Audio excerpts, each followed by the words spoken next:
எல்லா சூழ்நிலைகளையும் முடங்கி போன ஒரு சூழ்நிலை. எனக்கு அன்பான கர்த்தருடைய பிள்ளைகளே, இன்றைக்கு பாருங்க, நம்மளை அவர் வெட்கப்பட விடவே இல்லை.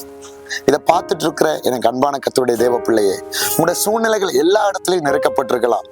ஒன்னே ஒண்ணு புரிஞ்சு கொள்ளுங்க, நீங்க எவ்வளவுக்கு நெருக்கப்படுறீங்களோ அவ்வளவுக்கு கர்த்தர் உங்களை உயர்த்த போறாருன்னு மாத்திரம் நீங்க புரிஞ்சு கொள்ளுங்க. ஆனா நீங்க விடுற கண்ணீருக்கு ஒருபோதும் என்ன செய்யாது, பதில் இல்லாம போகாது. அதான் பக்தன் பாடுறாரு, தேவைகள் ஒரு பக்கம், நெருக்கங்கள் ஒரு பக்கம், ஆண்டவரே எங்களுடைய சார்புல, என்னுடைய சார்புல நீர் மாத்திரம்தான் என்ன நீங்க இதுவரைக்கும் வெட்கப்பட வைக்கல. அற்பமான எண்ணையும் நீங்க நடத்துறீங்கப்பா.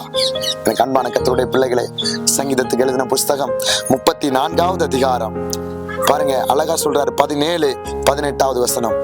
நீதிமான்கள் கூப்பிடும் போது கர்த்தர் கேட்டு அவர்களை அவர்களுடைய எல்லா உபத்திரவங்களுக்கும் நீங்களாகி விடுகிறார்.